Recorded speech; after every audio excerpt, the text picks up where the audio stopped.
These are the assembly instructions for my L-shaped wedding card.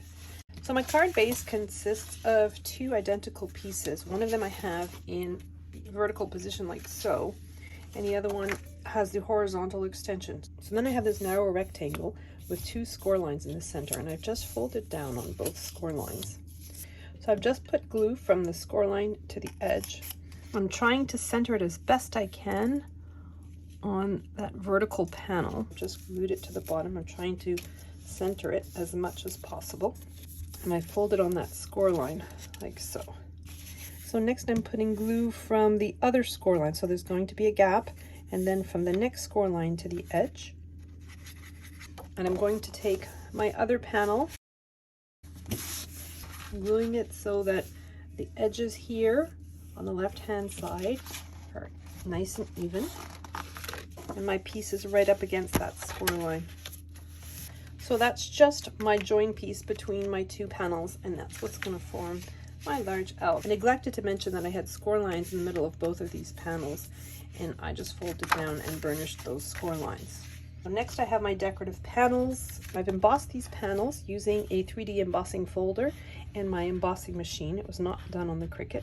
This panel has a square score line in the center of it. You can kind of see it through the embossing. So it's going to go on that panel. It's on my right hand side. And then I have my next panel, and my next panel has an outline of the shadow layer for my wedding cake. So this one is going to be glued down here. The next one has 6 slots in it, and it's going to be glued down on that center panel. And then the last one has nothing special to it other than the embossing, and it's going to go at the top. So I'm going to decorate my panels before I glue them down, and I'm going to start with the one on the right hand side. So this is the envelope panel. So these are my envelope pieces. I have a separate little note card for people to sign, because this is going to be signed by a large group of people, and I can add as many pages as I need depending on how many are going to sign. And then I have the envelope that it's going to fit inside. This is the bottom of my envelope. There's score lines on each side. I've just folded down and burnished on those tabs. And then there's a tab at the bottom. I folded and burnished it as well. And then I have my little filigree decoration. Now this is cut out of gold Cricut foil poster board. So I'm just putting glue on the back of the filigree panel. And then I'm going to glue it down onto the bottom portion of my little envelope. I'm trying to maintain an even border on all 4 sides between the score lines and the edges. I'm just going to flip my piece upside down and just spread all that glue. Then I have the top piece. Now it only has a score line at the top. I'm just going to glue down the piece of filigree as well.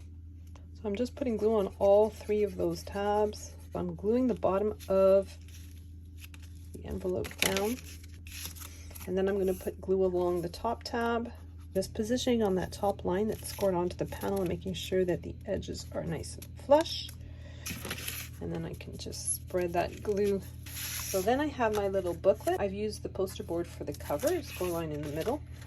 And then I have 2 pages, but I can add pages if I feel the need to. And then I have some embroidery floss. You probably only need 12 inches of it. I've got myself a needle just because it makes it a little bit faster for me. But just have to thread your embroidery floss through both holes. I'm just making a knot. I like to use my reverse tweezers just to make the knot, just makes it easier for me. And then I'm just snipping the excess. And this little booklet goes inside the envelope. And then I have my little closure that goes on top. So because of the filigree, I put foam tape on both ends on the underside. I'm removing the backing on my foam tape, trying to center it as best I can over the horizontal part of my closure. And I'm just gluing it down onto my card base, leaving an even border all the way around. So next I'm going to work on my cake layer. So I have the offset layer, and I have the cake itself. Then I have the 3 decorative tiers. I'm just going to glue those pieces down and then glue them onto my card base. I'm just putting glue on the back of my cake panel, and I'm gluing it down right beside my envelope. Again, trying to maintain an even border all the way around. My top panel is extremely straightforward. I'm just going to put glue on the back of it and then just glue it down to my top panel. Again, trying to maintain even border all the way around. And then I have the panel with these cutouts. I have my 4 filigree images and the silhouette of my couple. I've got this out of the same poster board as I used for the rest of the card. I'll just put glue on the back of the image and glue it on top of the image that's already there. And then I have score lines at the bottom. A trick for this is to use your Cricut scraper tool and just help, and it can help you find those score lines. And then you just want to fold down on them. I've already done that for all 4 of those pieces. So those first 2 pieces, I'm just going to insert the tabs, the flourish kind of going upwards towards the corner, and I'm pulling them through until that score line is flush with my card base, like so. And I'm folding my pieces so that they're laying flat on my card, like so. So I'm doing the same thing with that middle layer. I'm just inserting the tabs into the slots that are on my card base and then laying the image flat on the card. And then I've got my third image. I'll do the same thing.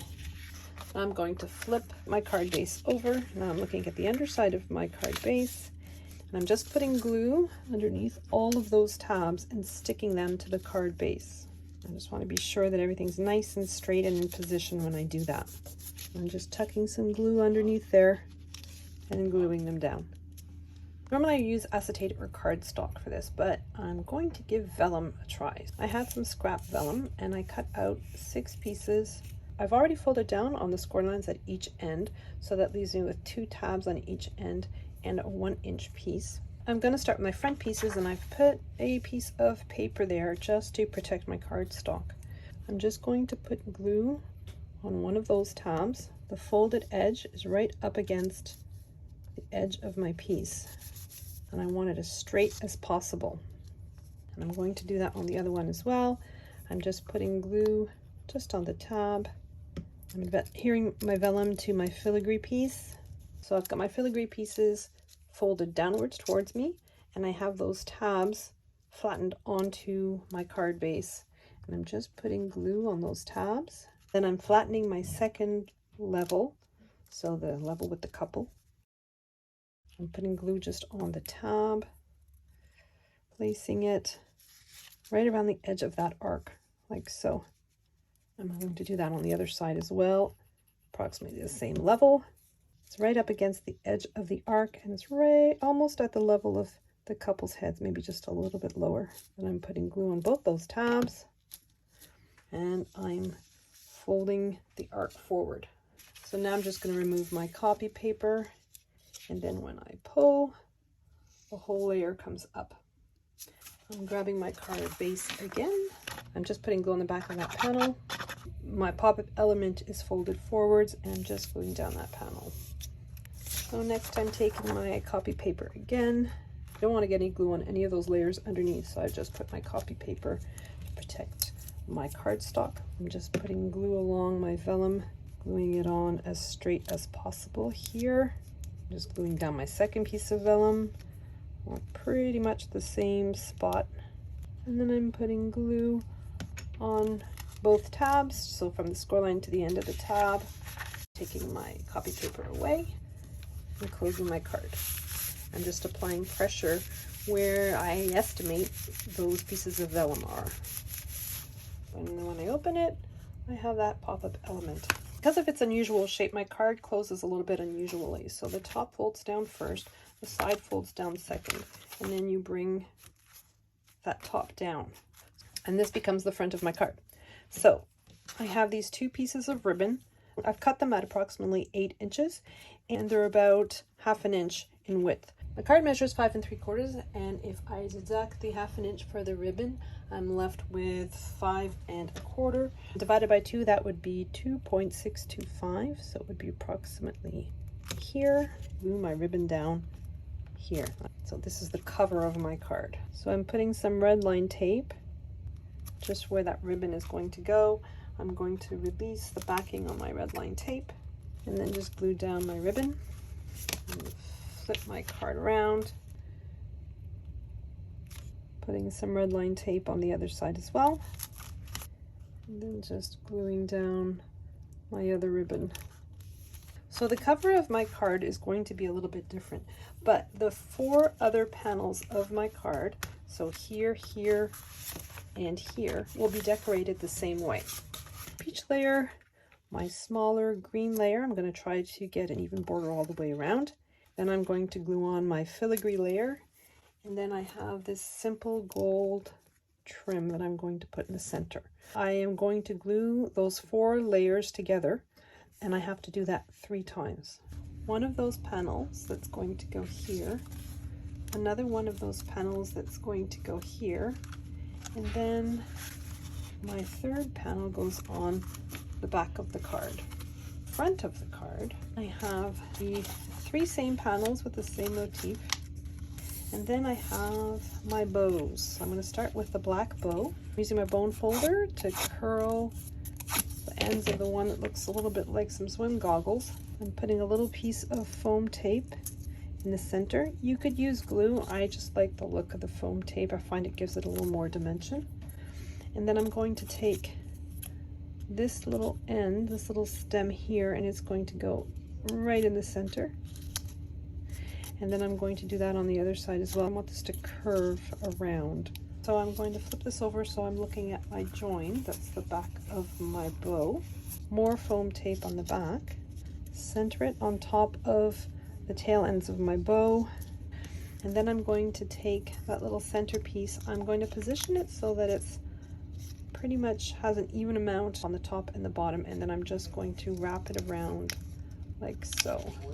Put glue all over those back pieces and just fold it over like so.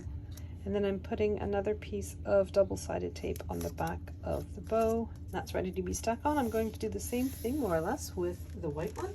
I'm going to curl the ends like I did with the black piece. I'm putting my foam tape on the underside, the center, and curving those pieces over so that they meet in the center.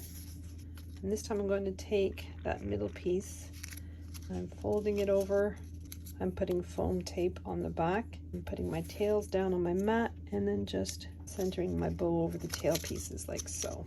I'm going to put an additional piece of foam tape at the back so that I can adhere it to my card. So now I'm just adhering my vinyl to my filigree piece. I'm just putting glue on the back and adhering it to the front of my card. So I'm adhering my bows to the front of my card. I've put a little bow on the top of my cake, and I've added the congratulations sentiment. I'm also going to add the name of the couple just above the arch.